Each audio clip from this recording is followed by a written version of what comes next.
Bienvenue dans cette nouvelle vidéo. Alors aujourd'hui, on parle de mon expérience personnelle avec la labradorite puisque il y a beaucoup de gens qui m'ont demandé de faire une vidéo sur la labradorite. Alors j'avais déjà fait une vidéo sur la chaîne par rapport aux reflets en fait des labradorites et ce que les reflets signifiaient. Donc les reflets de labradorite bleu signifient la communication,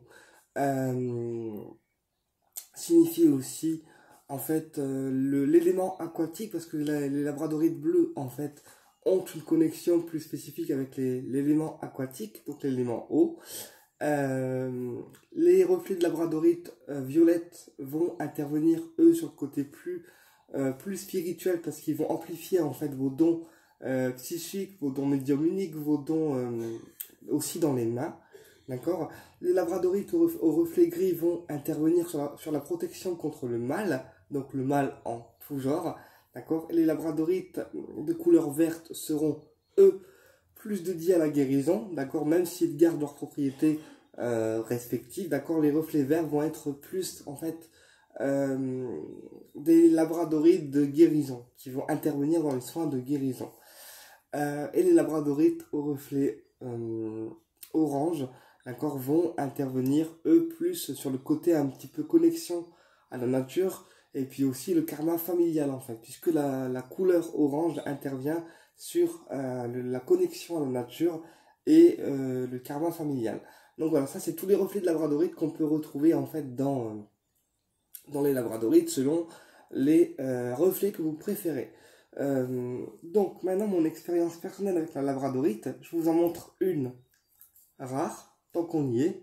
Donc ceci est une labradorite violette, d'accord. C'est une labradorite qui se trouve très très rarement, d'accord, mais j'ai réussi à en trouver une, donc je suis très très contente de mon petit cadeau qui m'a été offert par Evelyne. Voilà, une labradorite violette. Donc ça c'est une labradorite environnementale, on peut donc la poser dans l'environnement. Je vais la reposer correctement. Hop, alors mon expérience personnelle avec la labradorite. Déjà, la labradorite, c'est une pierre de protection douce, donc elle protégera surtout des environnements en fait qui vont être lourds, des situations qui vont être lourdes, mais vous empêchera en fait de le prendre trop à cœur. C'est-à-dire que la labradorite, c'est une protection qui va être différente de la tourmaline parce qu'elle protège de l'environnement certes, mais plus en douceur. Et puis elle protège également la sphère du cœur, parce que des fois il y a des personnes qui sont hypersensibles et qui prennent tellement les choses à cœur qu'ils sont malades, d'accord. Et la labradorite va aider à protéger votre sphère du cœur, donc votre cœur en termes énergétiques, pour ne pas prendre en fait toutes les situations en fait à cœur. Donc la labradorite, elle est conseillée souvent aux hypersensibles, d'accord, parce que quand on est hypersensible, ça veut dire qu'on a des dons spirituels qui sont à une haute puissance, donc on se considérera à ce stade comme étant en fait hypersensibles, et donc les hypersensibles sont des personnes qui ont des dons spirituels à haute fréquence et donc qui peuvent ressentir les énergies pareil à haute vibration, que ce soit les énergies des lieux, les énergies des personnes ou les énergies de leur entourage, d'accord. Donc on dit que la labradorite s'adresse aux personnes qui sont hypersensibles en fait, donc voilà. Et parfois l'hypersensibilité est compliquée à gérer parce que l'hypersensibilité, ben, forcément quand on est hypersensible et éponge, d'accord, on ressent tout, on prend tout à cœur et c'est en ce sens que la labradorite va pouvoir vous aider en fait à vous protéger des situations négatives, des environnements aussi qui peuvent être négatifs ou des personnes qui peuvent être négatives, parce que quand une personne vous approche avec la labradorite, elle ne pourra pas attaquer votre sphère du cœur. D'accord, c'est-à-dire qu'elle ne pourra pas vous toucher en fait. Tu vois ce que je veux dire? Parce que la labradorite va dissoudre en fait son énergie négative pour que ça n'ait d'impact sur personne finalement. Donc on ne parle pas de protection dans le sens barrière, on parle de dissoudre les énergies négatives dans la terre finalement pour ne pas que ça atteigne les personnes et vous-même, ok? Donc c'est plus une pierre qui va dissoudre en fait les énergies avant que ça prenne des proportions plus importante. Voilà, donc la labradorite, elle va aider en ce sens-là, et puis elle peut aussi aider un enfant également qui est hypersensible et qui qui pleure beaucoup, d'accord, parce que des fois les enfants qui sont hypersensibles vont se sortir leurs émotions par les pleurs, parce qu'ils n'ont pas d'autre moyen de les sortir. Et donc, la labradorite va aider aussi cet enfant à pouvoir voilà, prendre les choses un peu moins à cœur et puis aussi avoir un peu moins ce côté hypersensible à fleur de peau. Tu vois ce que je veux dire? Donc ça peut aussi aider les enfants qui ont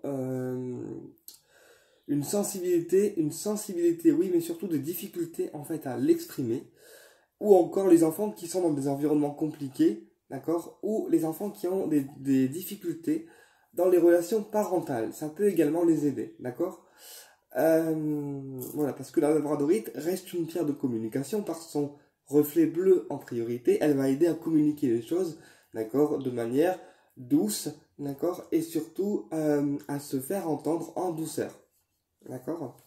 La labradorite, elle est utilisée pour les personnes qui travaillent dans le social, tout comme les médecins, enseignants, thérapeutes ou les propriétaires de boutiques également ésotériques. Elle permettra de se protéger également de la clientèle ou des patients lorsqu'on fait un soin énergétique à une personne. D'accord? Elle évite d'absorber les maux et les peines, donc les maux physiques qu'on peut avoir sur le corps et les peines énergétiques que les gens ont. Donc c'est une pierre protectrice, mais au niveau émotionnel en fait, parce qu'elle évite d'absorber les émotions négatives des personnes, donc elle va parfaitement protéger le thérapeute en ce sens-là. Euh, alors, mon expérience avec la labradorite, maintenant, en fait, moi, la labradorite, c'est une pierre que je porte souvent, justement, en séance de soins énergétiques ou encore en voyance, d'accord? Alors, quand je porte une labradorite en soins énergétiques, c'est parce que je sens que la personne va être assez, assez instable en fait, assez peu ancrée, et que la labradorite permettra en fait que la personne se libère en douceur, mais que moi, de mon côté, je ne réceptionne strictement rien. Parce que parfois, il y a des personnes qui ont tellement de bagages énergétiques sur eux que quand ils viennent chez toi, ben finalement, ils se libèrent au niveau émotionnel, au niveau de la parole, et puis aussi au niveau de leur vie. Et en tant que thérapeute, même si on veut les aider, on absorbe quand même un petit peu de bagage énergétique sur nous. Et donc, c'est en ce sens que la labradorite va pouvoir vous aider à faire une barrière entre le patient et vous. Mais ça sera une barrière qui va être plus en fait dans l'énergétique pour ne pas récupérer le bagage énergétique qui appartient à votre patient. Donc, la labradorite permettra au thérapeute d'être dans une écoute constante, dans une bienveillance constante également, mais permettra au thérapeute de protéger finalement ses énergies pour diffuser le soin à bien en fait.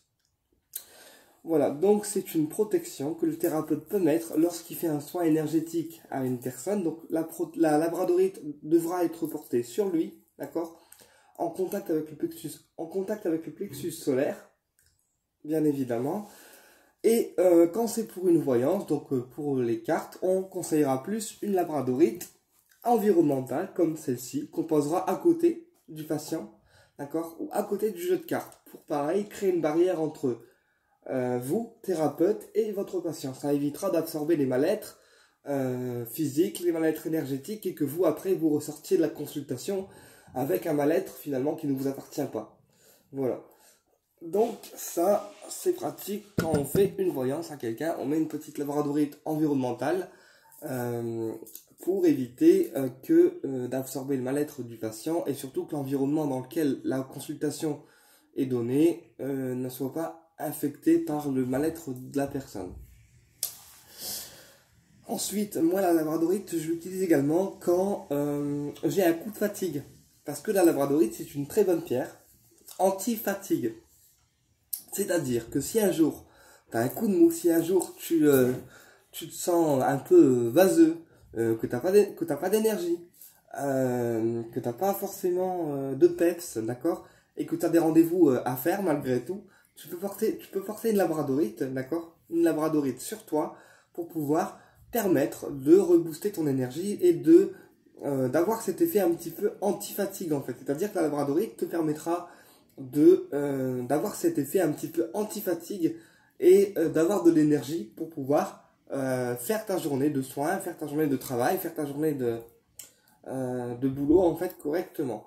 Voilà, donc la labradorite elle a également un effet anti-fatigue, voilà, et c'est en ce sens que moi je l'utilise en fait principalement.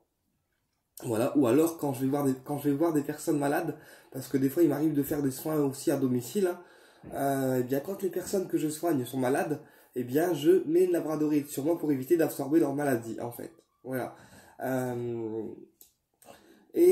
ça protège également le thérapeute de la maladie physique ou énergétique que le patient peut avoir. Et donc pareil, le soin se déroulera de ce fait à bon escient et à bien. Sinon, la labradorite, je l'utilise également dans l'environnement, comme ici, hein, dans une chambre, d'accord? Parce que, comme c'est ma pièce de soins principale et ma pièce de vie principale, elle vais donc consacrer cette pièce à mon énergie, et donc la labradorite permet à ce que, encore une fois, il y ait une barrière énergétique pour ne pas que les maux et les peines des autres m'atteignent, en fait. Voilà, ne pas que ça m'atteigne. Parce que comme moi, je suis une éponge, et que je suis en pâte, et que j'absorbe un petit peu tout, que ce soit l'environnement, les énergies négatives des gens, leurs maux, leurs peines, leurs douleurs physiques, et bien la labradorite pour moi elle est hyper pratique parce qu'elle me permet de garder quand même cette barrière protectrice. Voilà. Et puis également la labradorite permet également d'ouvrir le niveau amical parce que pour une personne qui ne parle pas, pour une personne qui ne s'exprime pas, pour une personne qui n'exprime pas ses sentiments, pour une personne qui a du mal à parler, qui est un peu timide, un peu renfermée, voilà, et qui a du mal à s'ouvrir aussi au monde, et bien la labradorite ouvre en fait le côté amical, donc c'est-à-dire qu'on va être un peu plus sociable en fait en contact de cette pierre, parce qu'elle ouvre en fait la communication, donc au niveau de la gorge, pour avoir ce côté un peu plus sympa, un peu plus cool, un peu plus avenant également. Voilà, donc elle ouvre aussi des nouvelles amitiés, des relations en fait profitables. Voilà. Qu'est-ce que je voulais vous dire également par rapport à la labradorite? Ah oui, et pour les gens qui ont des dons de magnétisme, d'accord, des dons de magnétisme ou des dons médiumniques, les deux en même temps, la labradorite les amplifiera. Parce que là, elle a aussi ce côté amplification des capacités médiumniques et des capacités de magnétisme. C'est-à-dire que quand on porte une labradorite sur nous, en fait, au niveau du plexus solaire, elle amplifiera en fait les flashs, la clairaudience et puis les dons aussi psychiques qu'on peut avoir nous en tant que thérapeute et porter au niveau des mains comme ceci, d'accord, porter dans la main ou dans les mains, elle amplifiera le côté magnétisme, donc c'est à dire que c'est une pierre qui amplifie votre magnétisme naturel. Elle va décupler aussi le chakra des mains en fait, parce que la labradorite elle nettoie aussi le chakra des mains, d'accord. C'est pour ça qu'après chaque séance de soins ou chaque séance de voyance, on peut prendre une labradorite dans les mains pour se décharger un petit peu les mains de tout ce qu'on a pris et de tout ce qu'on a absorbé, d'accord, naturellement. Après, on la purifie, d'accord. Parce que la labradorite, c'est une pierre en fait qui a beaucoup besoin d'être purifiée, je dirais tous les jours pour les pendentifs et une fois par semaine pour les pièces comme ça environnementales. En plus, j'aime bien cette pierre parce qu'il y a du doré dedans, il y a des reflets dorés et j'adore, ça me fait penser à Métatron. Donc voilà, pour les pièces environnementales, on purifiera la pièce de labradorite une fois par semaine. D'accord. Pour les pièces comme les pendentifs, on la purifie tous les jours. Et pour les versions sphères, comme j'ai ici, hop, eh bien on la purifiera pareil une fois par semaine. Ok, alors je vous en montre une autre de labradorite que j'ai eue. Alors celle-ci elle est grosse, je vous la montre quand même, hein, je suis gentil. Allez hop, alors regarde, ça c'est mon bloc de labradorite que j'ai dans ma chambre. Pareil, ma chambre elle est remplie de labradorite en fait, tu sais quoi.